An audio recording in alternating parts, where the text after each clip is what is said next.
আসসালামু আলাইকুম। Smart brain চ্যানেলে আপনাদের স্বাগতম। তো এখনও যারা স্মার্ট ব্রেন চ্যানেলটি সাবস্ক্রাইব করেননি, প্লিজ সাবস্ক্রাইব দিস চ্যানেল। তো আজ আমরা দেখব অষ্টম শ্রেণীর ইংরেজি বইয়ের 110 পেজের সমাধান। তো 110 পেজে বলা হয়েছে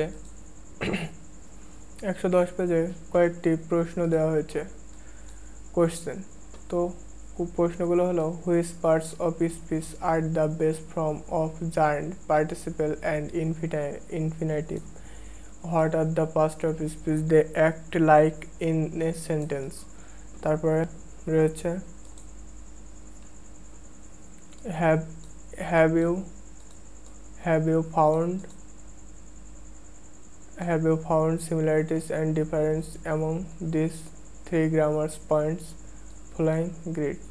এরপরে similarities রয়েছে কিছু and dissimilarities। আর ডি নম্বর একটা প্রশ্ন রয়েছে, find 5 situation example in which you will use a gerund, a participle and an infinitive verb in your everyday life। So এই 4টি প্রশ্নের অ্যান্সার এখন আমরা করব। তো প্রথমে 1 নম্বর প্রশ্নের উত্তর, answer, verb is the base form of gerund participle and infinitive. Verb, gerund, participle এবং ইনফিনিটিভের ভিত্তি রূপ। তারপরে রয়েছে, সো 1 নম্বরের অ্যান্সার এটা। বি নম্বরের answer, they act like different parts of speech in a sentence. For example, তারা একটি বাক্যে বিভিন্ন পার্ট অফ স্পিচের মতো কাজ করে। উদাহরণস্বরূপ, gerund it works like a noun in a sentence, swimming is a good exercise. So gerund এটি একটি বাক্যে একটি বিশেষ্যের মতো কাজ করে। সাঁতার কাটা একটি ভালো ব্যায়াম। এরপরে দেখব participle, present participle. A present participle acts like A continuous verb from an objective in a sentence. I saw the boys playing in the field. তারপরে প্রেজেন্ট পার্টিসিপেল একটি বাক্যে ক্রমাগত ক্রিয়া, কন্টিনিউয়াস ভার্ব বা বিশেষণের অ্যাডজেক্টিভ মতো কাজ করে। আমি ছেলেদের মাঠে খেলতে দেখেছি। সো বি নম্বর প্রশ্নের উত্তর এখান থেকে এই, আর এক্সাম্পল, এই যে কিছু এক্সাম্পল দেওয়া রয়েছে ইংরেজি, এগুলো লিখলেই বি নম্বর অ্যান্সার হয়ে যাবে। So past participle, A past participle is also acts like an adjective in a sentence, he is an educated man. Past participle একটি পাস্ট পার্টিসিপেল ও একটি বাক্যে একটি বিশেষণের মতো কাজ করে। তিনি একজন শিক্ষিত মা। তো infinitive, an affirmative acts like a noun, an adjective and an adverb. I want to eat, this pen is to write with, I went to market to buy books. Infinitive একটি বিশেষণ এবং এ ক্রিয়া বিশেষণের মতো কাজ করে। আমি খেতে চাই, এই কলমটি দেখার জন্য আমি বই কেনার জন্য বাজারে গিয়েছিলাম।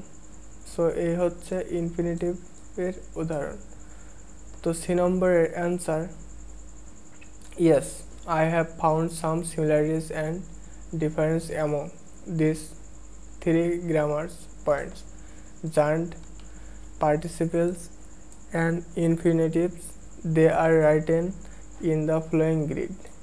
হ্যাঁ, আমি 3টি grammar points, gerund, participle and infinitives এর মধ্যে কিছু মিল এবং পার্থক্য খুঁজে পেয়েছি, নিচের ছকে লেখা হলো। সো সিমিলারিটিস অর্থাৎ এখানে যে দুইটা বসবে সেই দুইটা।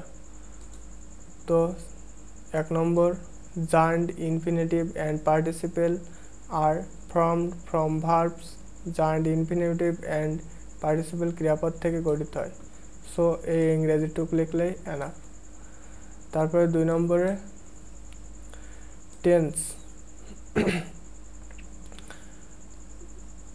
these 3 grammar points are never used alone as action words in sentence. এই তিনটি গ্রামার পয়েন্টস কখনোই বাক্যে অ্যাকশন ওয়ার্ডস হিসেবে একা ব্যবহৃত হয় না। এবার আমরা দেখব ডিসিমিলারিটিস। সো এই যে ডিসিমিলারিটিস, এবার আমরা এখানে দুইটা ডিসিমিলারিটিস দেখব। So 1 number, Gerunds are words that the formed verb and use as nouns.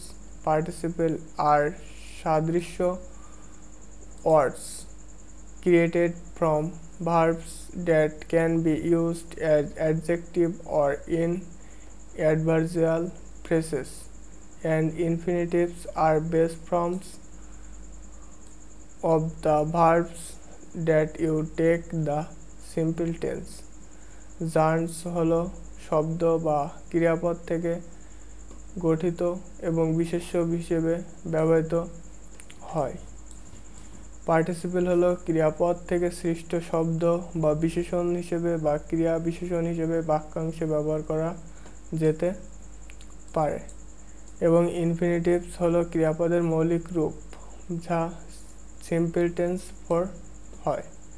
So 1 নম্বর গেল। 2 নম্বর ডিসিমিলারিটিস হলো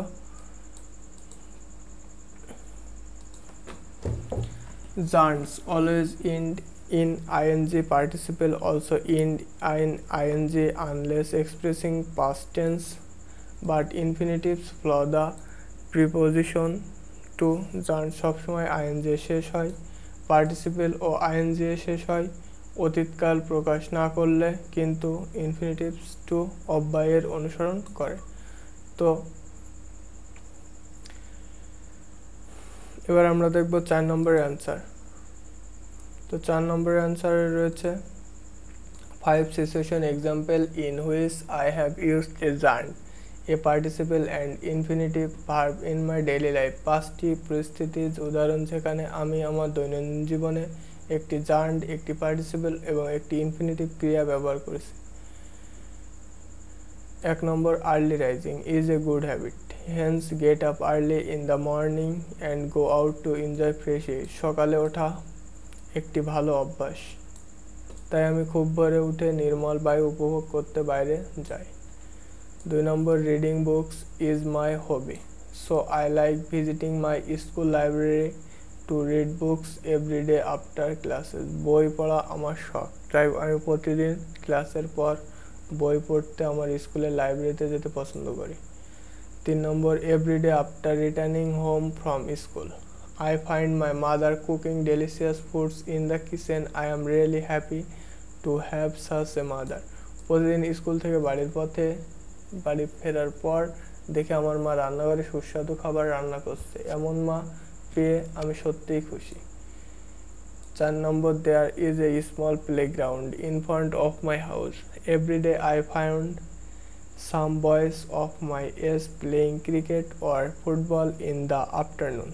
আমার বাড়ির সামনে একটি ছোট খেলার মাঠ আছে, আমি প্রতিদিন সেখানে দেখি এবং আমার বয়সী কিছু ছেলে বিকালে ক্রিকেট বা ফুটবল খেলছে। 5 নম্বরে, I sit to read at 6 PM in the evening every day. I always find my lesson interesting. আমি প্রতিদিন সন্ধ্যায় 6টায় পড়তে বসি, আমার কাছে আমার পাঠগুলো সর্বদা মজা লাগে। সো এই ছিল 110 পেজের সমাধান। তো এখনও যারা স্মার্ট ব্রেন চ্যানেলটি সাবস্ক্রাইব করেননি, please subscribe this channel. Thank you.